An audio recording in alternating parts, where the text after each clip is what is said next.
சேனலில் ராகி மாவு துவரம்பருப்பு பாசிப்பருப்பு வச்சு ஹெல்த்தியான ஒரு டிஃபன் ரெசிபி பார்க்கலாம். இது மார்னிங் பிரேக்ஃபாஸ்ட் ஈவினிங் டின்னராக யூஸ் பண்ணிக்கலாம். ரொம்ப ஹெல்த்தியான ரெசிபி. பசங்களுக்கு இது போல் ஹெல்த்தியாக வாரத்தில் 2 நாள் செஞ்சு கொடுங்க. அதே போல் வெயிட் லாஸ் பண்ணுறவங்களாம் இந்த ரெசிபியை தாராளமாக ஃபாலோ பண்ணலாம். வாரத்தில் 2 அல்லது 3 நாள் இது போல் பிரேக்ஃபாஸ்ட் எடுத்துக்கிட்டிங்க அப்படின்னா வெயிட் லாஸ் பண்ணுறதுக்கு ரொம்பவே யூஸ்ஃபுல்லாக இருக்கும். இது போல் ஹெல்த்தியான டிஃபன் ரெசிபிஸ் தெரிஞ்சுக்க நம்ம சேனலை மறக்காமல் சப்ஸ்கிரைப் பண்ணிக்கோங்க. இப்போது மிக்சிங் பவுல் எடுத்துக்கோங்க. அதில் 1 கப் துவரம்பருப்பு, 1/2 கப் பாசிப்பருப்பு எடுத்துக்கோங்க. இப்போ இந்த பருப்பு 2யும் 2லேருந்து 3 தடவை நல்லா கழுவிட்டு வந்துடுங்க. வாஷ் பண்ணிட்டு வந்ததுக்கப்புறம் பருப்பு முழுகிற அளவுக்கு தண்ணி சேர்த்து 3 மணி நேரத்துக்கு நல்லா ஊற வச்சுக்கோங்க. இப்போது பருப்பு நல்லாவே ஊறிடுச்சு. பார்த்தீங்கனாலே நல்ல வித்தியாசம் தெரியும். பருப்பை எடுத்து விரல்களால் உடைச்சி பார்த்தீங்கன்னா பருப்பு 2ஆக உடையணும். இதுதான் கரெக்டான பக்குவம். இப்போ இது மிக்சி ஜாருக்கு நம்ம மாற்றிக்கலாம். இந்த பருப்பு கூட நீங்கள் கடலை பருப்பு கூட சேர்த்துக்கலாம். இப்போ மிக்சி ஜாருக்கு மாற்றினதுக்கப்புறம் கொஞ்சமாக தண்ணி சேர்த்து இதை நல்லா ஸ்மூத் பேஸ்ட்டாக அரைச்சி எடுத்துகிட்டு வந்துடுங்க. நான் பருப்பு ஊற வச்ச தண்ணியவே யூஸ் பண்ணி நல்லா அரைச்சிட்டு வந்துட்டேன். கொரகொரப்பாக இல்லாமல் நல்லா முடிஞ்ச அளவுக்கு நைஸாக அரைச்சிக்கோங்க. இப்போ மாவு நான் அரைச்சி எடுத்துகிட்டு வந்துட்டேன். இந்த அளவுக்கு நீங்கள் ஃபைன் பேஸ்ட்டாக அரைச்சிக்கணும். இதை இப்போ வேறொரு பாத்திரத்துக்கு மாற்றிக்கலாம். மாற்றினதுக்கப்புறம் எந்த கப்பால் பருப்பு அளந்தோமோ அதே கப்பால் 2 கப் அளவுக்கு ராகி மாவு சேர்த்துக்கிறேன். கொஞ்சமாக தண்ணி சேர்த்துக்கிறேன். தண்ணி எடுத்ததுமே நிறைய சேர்த்துறாதீங்க. மிக்ஸ் பண்ணி பார்த்துட்டு அதுக்கப்புறம் பத்தலைனா மட்டும் நீங்கள் எக்ஸ்ட்ரா ஆட் பண்ணி மிக்ஸ் பண்ணிக்கோங்க.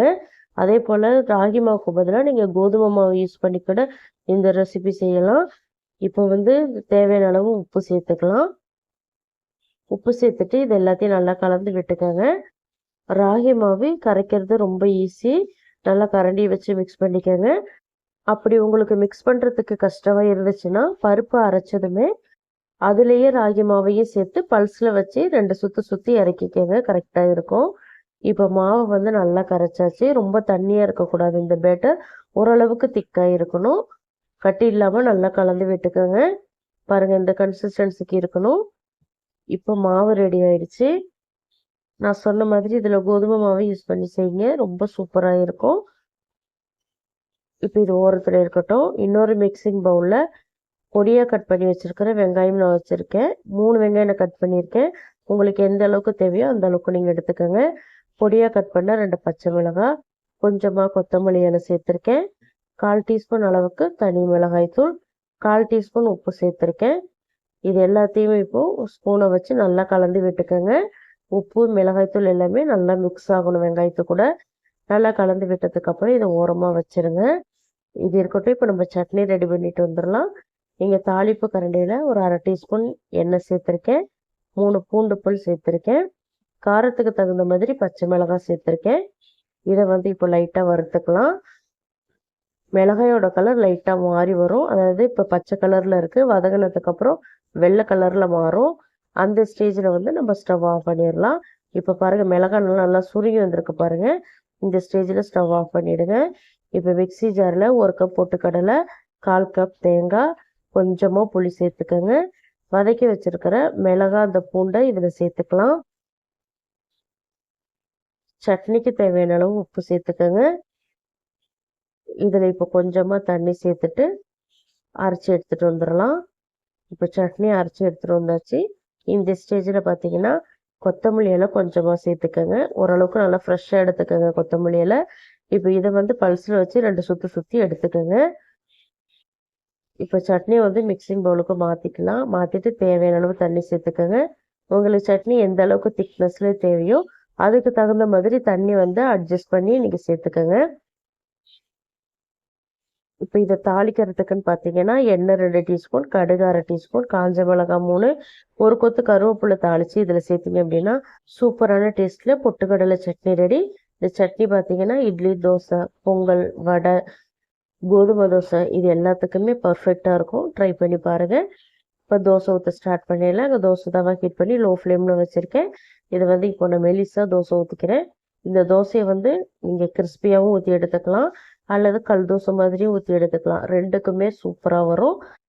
நான் ஃபஸ்ட்டு மெலிசா ஊற்றி காட்டுறேன். நல்லா கிறிஸ்பியாக இருக்கும். உங்களுக்கு எந்த அளவுக்கு பெருசாக வேணுமோ அந்த அளவுக்கு நீங்கள் ஊற்றிக்கலாம். இப்போ இதில் எண்ணெய் சேர்த்துக்கிறேன். எண்ணெய் சேர்த்துட்டு நல்லா ஹை ஃப்ளேமில் வச்சுக்கோங்க. மெலிசா தோசை ஊற்றும் போது என்றைக்குமே ஹை ஃப்ளேமில் வச்சுக்கோங்க. அப்போ தான் உங்களுக்கு நல்லா வரும். லோ ஃப்ளேமில் வச்சுட்டிங்க அப்படின்னா தோசை வந்து கல்லில் ஒட்டிக்கும். மாவு ஊற்றுனதுக்கப்புறம் அடுப்பை வந்து அதிகப்படுத்திடுங்க. இப்போ ஒரு சைடு நல்லா வெந்ததுக்கப்புறம் இன்னொரு சைடு திருப்பி போட்டு குக் பண்ணிக்கலாம். இப்போ 2 சைடுமே நல்லா வெந்துருச்சு. வெளியில் எடுத்துக்கலாம் தோசையை. சூப்பராக இருக்கும். ஃப்ளேவர் ரொம்ப நல்லாயிருக்கும் கிறிஸ்பியாக ஊற்றி சாப்பிடும்போது. இப்போ கல் தோசை ஊற்றி காட்டுறேன் பாருங்கள். ஒரு புளிக்கரண்டி மாவு சேர்த்துட்டு அதை சின்ன ரவுண்டாக ஸ்ப்ரெட் பண்ணிக்கோங்க. இந்த அளவுக்கு ஸ்ப்ரெட் பண்ணதுக்கப்புறம் நம்ம மிக்ஸ் பண்ணி வச்சுருக்கிற வெங்காயத்தை இதில் சேர்த்துக்கோங்க. நீங்கள் கிறிஸ்பி தோசையிலையும் இந்தமாரி ஆனியன் தோசை போடலாம், நல்லா வரும். உங்களுக்கு எந்த அளவுக்கு ஆனியன் பிடிக்குமோ அதுக்கு தகுந்த மாதிரி நீங்கள் கூடவும் குறைச்சும் சேர்த்துக்கோங்க, உங்களுடைய விருப்பம். இப்போ வெங்காயம் நல்லா சேர்த்ததுக்கப்புறம் எண்ணெய் சேர்த்துக்கலாம். எண்ணெய் ஓரளவுக்கு நல்லா நிறைய விடுங்க. ஏன்னா நம்ம வந்து கொஞ்சம் திக்காக ஊற்றிருக்கிறோம் மாவு, அதனால் வேகணும். கொஞ்சம் எண்ணெய் தாராளமாக விட்டிங்கன்னா நல்லா பர்ஃபெக்டாக வெந்து வரும்.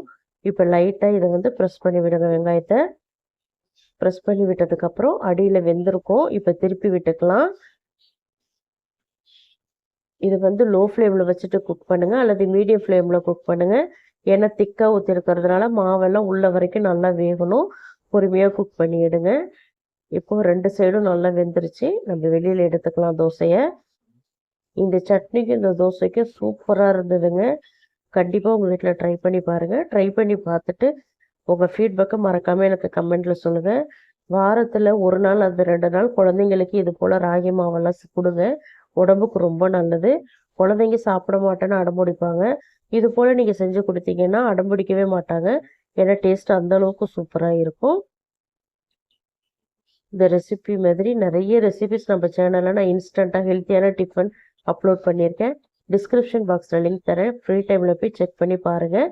காலையில் பிரேக்ஃபாஸ்ட்டு செய்கிற டென்ஷனே உங்களுக்கு இருக்காது. ஏன்னா நான் நிறைய அப்லோட் பண்ணியிருக்கேன். பிரேக்ஃபாஸ்ட் ரெசிபி, அதுக்கு தகுந்த மாதிரி சட்னி ரெசிபிஸும் நான் அப்லோட் பண்ணியிருக்கேன். இந்த ரெசிபி பிடிச்சிருக்கும் நம்புகிறேன். பிடிச்சிருந்தால் லைக் பண்ணுங்கள். உங்கள் ஃப்ரெண்ட்ஸ் அண்ட் ஃபேமிலி மெம்பர்ஸ் எல்லாருக்குமே மறக்காமல் ஷேர் பண்ணிவிடுங்க. இது போல் இன்ட்ரெஸ்டிங்கான ரெசிபிஸ் தெரிஞ்சுக்க அனிதா டேஸ்டி கார்னர் தமிழ் சேனலை சப்ஸ்கிரைப் பண்ணி வச்சுக்கோங்க. தேங்க்ஸ் ஃபார் வாட்சிங் ஃப்ரெண்ட்ஸ். நாளைக்கு இன்னொரு வீடியோவில் சந்திக்கலாம். பாய்.